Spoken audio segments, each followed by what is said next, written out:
Hey guys, I hope all is well. Thank you for joining me for this Truth Talk episode. In today's episode, we will be looking at a few movies that foreshadows the New World Order. Let's get right into it. More people nowadays are starting to see that our world is heading in a disturbing direction. In America, people are experiencing the change happening right in front of their faces. We are losing the small bit of control we once had over our lives, and even that control was never real to begin with. For the longest, people have warned us about those we allowed to lead us. Now more than ever, we see why this was important. The elite who run our world have an agenda, and their goal with this agenda is to create a new world order. A one-world government with a reduced population where the elite control everything, see everything, and determine what's acceptable. In this new world, the ruling elite want to be able to monitor everything we do. They want the masses to willfully accept their ideologies and beliefs. But most importantly, they want the masses to submit to the rules of the New World Order. If you take a look around nowadays, it appears that we're not that far off this New World Order being established. Through technology, we're constantly monitored and spied on. Through our phones, our valuable personal data is stolen from us. Through the media and entertainment we consume, they shape the narrative and determine what is and isn't acceptable. For years now, we have seen examples of what this New World Order would look like in films that ironically were created by the very same people behind bringing in this New World Order. One thing you should have learned by now by watching my videos is that the elite have always used Hollywood to foreshadow their plans and to hide the truth in plain sight. In today's episode, we will be looking at a few movies that reveal exactly what the New World Order would look like and how it would be established. The first movie we're going to be talking about is Metropolis. Metropolis is a 1927 science fiction silent movie that takes place in a futuristic dystopian post-apocalyptic world that was divided into two classes. The thinkers, who were essentially the rich, powerful elite, lived in Metropolis, a utopia made with advanced technology for those worthy of living there. While the elite lived in this beautiful city, the lower class, which were the workers, lived and worked underground, pushing buttons to keep the machines going. Those workers were heavily monitored and forced to do tedious tasks repeatedly, making them appear as robots. The classes didn't interact with each other as the workers weren't allowed to go to Metropolis, making it a complete division between the two classes, one living like gods, while the other their slaves. The movie follows the story of Frieder, the son of the city's master, John Frieder's son, who falls in love for a worker he spots named Maria. Frieder spots Maria by accident before Maria is taken away by authorities back underground. Frieder becomes so infatuated by Maria that he sneaks his way underground to try and find her, only to see firsthand the conditions the workers are living in. One of the first things he sees is a giant explosion that takes place in the machine hall. While there, he witnessed the machine explode, taking out several workers. Interestingly enough, during this scene, they show Frieder hallucinating after the explosion, and he sees the machine transform into Moloch, as the workers then appear to be sacrificed to the deity. We will further analyze this scene later in this video. After seeing all the injustice that's going on underground, Frieder races to tell his father about the evil he has witnessed. When he realizes his father didn't care, and actually is a part of the reason the workers are slaves, he decides to rebel against his father in Metropolis by trying to help the workers rebel. This is when Fredson makes his way to the city's inventor, Rotwing, and discovers that he was inventing a robot. After he discovers the plans of his son and some of the workers trying to rebel led by Maria, Fredson tells Rotwing to kidnap Maria in order to transfer her likeness onto the robot and use the robot Maria to throw off the plans. While Maria was being created, we saw some interesting imagery as a pentagram was proudly displayed behind Maria. Again, we will further analyze this scene later in this video. At some point in the movie, Rotwing ends up turning on Fredson and then uses robot Maria to destroy Metropolis. Rotwing has Robot Maria start chaos amongst the people of Metropolis as she convinces the workers to rebel and destroy the machines powering the city. Without spoiling the entire movie, it ends like most movies end, with a happy ending as Rotwing and Robot Maria are both stopped and Fredson and the leader of the workers unite. This movie, as old as it was so ahead of its time. To believe this movie was made all the way back in 1927 is truly interesting, especially when you realize they have been using Masonic imagery in movies since then. This movie revealed so much about the New World Order that is being created by the ruling elite. In the movie, the common people were nothing more than a part of the machines that were powering Metropolis for the elite. The workers were only that, workers, and all they did was serve the elite, having no other purpose. The workers were monitored and controlled, and had no way of escaping that control. They were stripped away of any rights, meaning these people weren't even human. The scene where they showed Frieder witness the machines explode, and then seeing Moloch is one of the most revealing parts of this entire movie. At the moment, Frieder saw the truth of what was really happening. The workers were being sacrificed so that the elite can live like gods. The creators of this movie knew exactly what they were doing with this scene. The elite who ruled over Metropolis are the same ones who worship Moloch and perform sacrifices to the deity, pointing to the elite's love for the pagan demon. Moloch, for those who don't know, was a pagan god worshipped by the Canaanites. The pagans were known to perform ritual offerings to this god. Occultists to this day still worship Moloch and perform offerings to it yearly.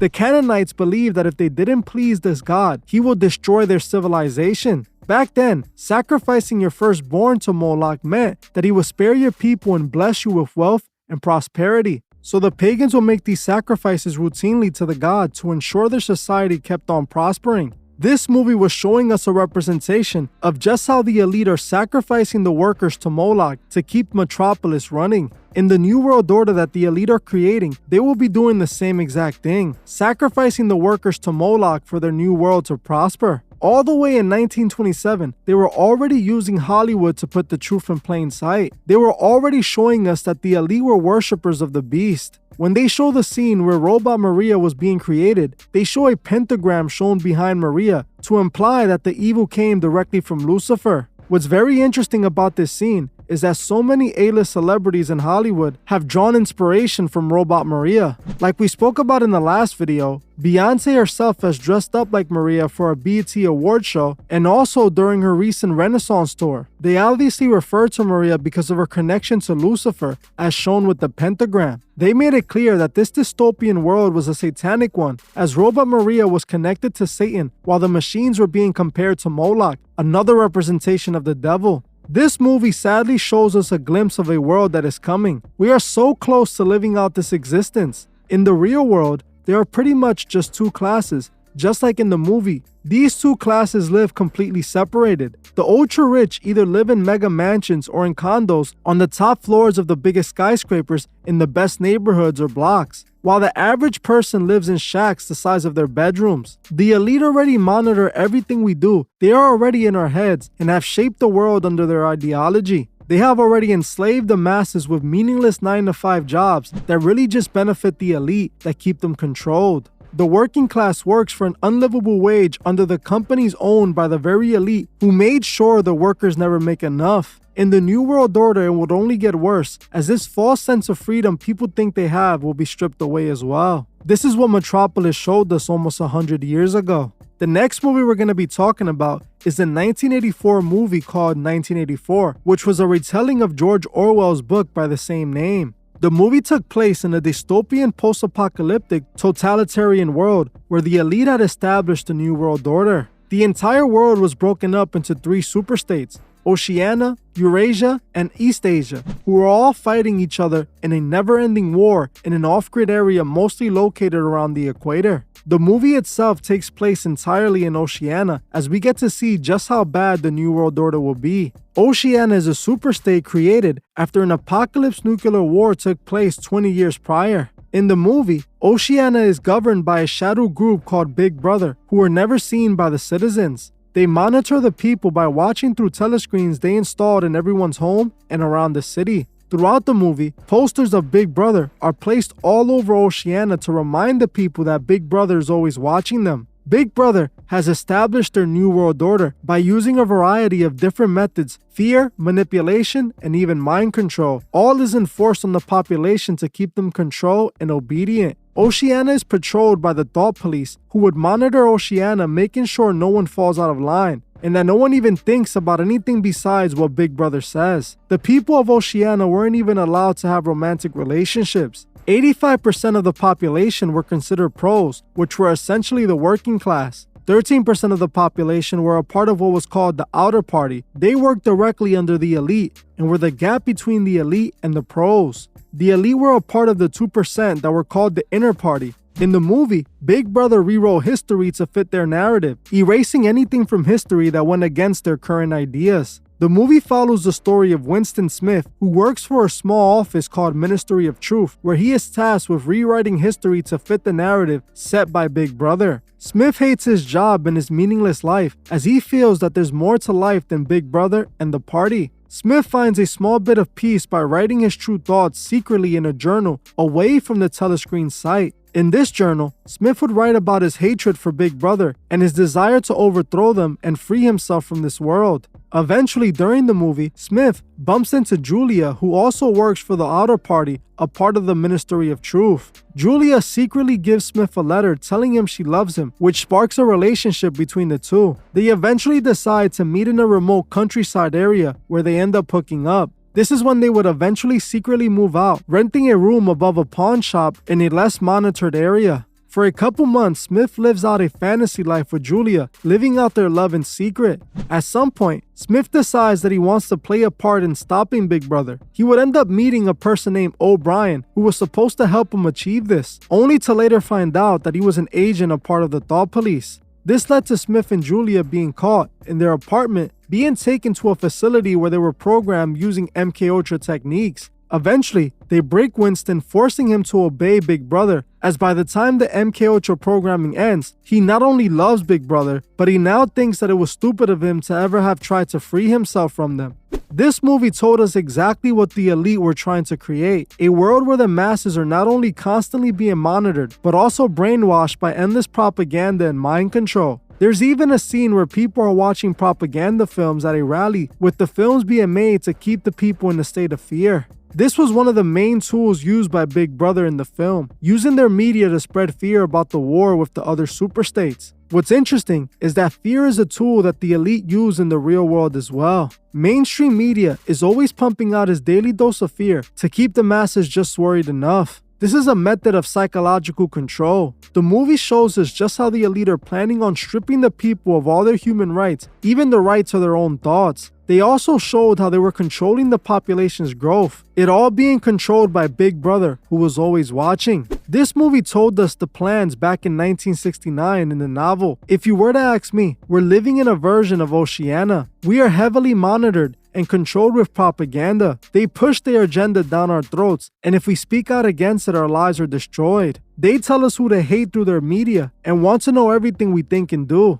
It's only becoming more and more obvious that we're being guided to this new world order. The next movie we're going to be talking about is The First Purge. The First Purge is a 2018 horror action film about the start of the Purge Night event seen in the Purge franchise. The movie takes place in an alternate dystopian timeline where in the year 2014, the US was dealing with an unemployment crisis and a lack of jobs to repair it. The country was in a deep recession while dealing with a housing crisis, and the crime rate was at an all-time high. During this time, a new political party was rising in power called the New Founding Fathers, or NFFA, and they had a solution to this entire problem. The president of the time was a part of putting the NFFA in power, and they eventually overthrow the traditional political parties. The NFFA eventually introduced the Purge, a 12-hour time period where all crime is legal. They introduced the Purge as the solution to all the problems the country was going through, a way for the people to purge their anger for one day to keep the crime down for the rest of the year. In this movie, they tell the story of the First Purge, which took place in Staten Island and was introduced as a social experiment. NFFA paid the citizens of Staten Island $5,000 each to stay on the island for the purge and promised them even more money if they participated in it. The NFFA then gives video recording contact lenses and put trackers on all the residents that choose to stay on the island. The NFFA told the population that this was the solution to the problems they were facing, but in reality, it was supposed to show how minorities living in urban communities were truly the problem because they were violent criminals. They thought that by holding this purge, the poor minorities would just take each other out. The NFFA wanted to reduce the population and eliminate the lower class, so they created the Purge. During the movie, the NFFA realizes that the Staten Island citizens weren't really trying to do violent crimes, as most of them just met up at a massive block party to have fun. Eventually, the first person gets taken out at that very party, but it doesn't please the NFFA, who were expecting the entire area to eliminate themselves.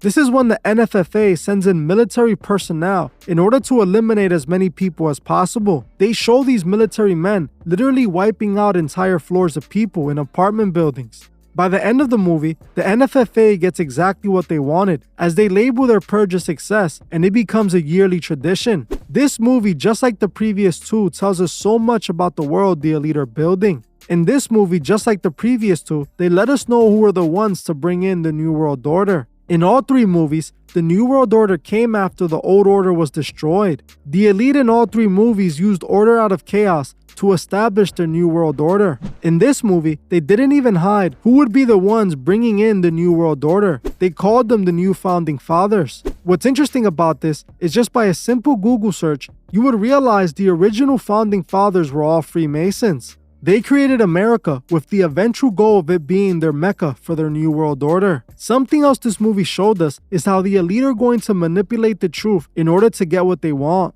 When the problem didn't exist, they created the problem to seem like the heroes who fixed it. They wanted the purge to be the solution. So in order for that to be true, they sent in their military personnel to take out as many people to make it appear like their studies were truly working. They were willing to sacrifice their own people to prove their point. Another disturbing truth this movie put out is how the urban community is always targeted by the Elite. In the movie, when the Elite didn't get the results they wanted, they rigged the experiment and sent in their people to cause chaos. In the real world, when the urban communities were too positive and weren't taking themselves out, they introduced gangster rap and started promoting the gangster lifestyle as cool. The Elite signed every rapper who seemed like a real-life gangster and even signed those who pretended to be gangsters. They chose people from urban communities to make the music targeted at urban communities. They knew exactly what they were doing. They were purging the generation. This movie exposed the dirty truth, as the Elite love putting the truth in plain sight. The Elite are showing us just how they're going to implement their New World Order. It will be through manipulation and fear, through destruction and repair. Order out of chaos is their plan, as they showed us in each of these movies. In this episode, we looked at 3 movies that foreshadowed the New World Order, but there is a couple of shows that also reveal a lot about the New World Order. If you guys like this video and would like to see a full video on the TV shows that foreshadow the New World Order, comment part 2 below. Let me know what you guys think about this video. Thank you all for watching, and I'll see you guys in the next one.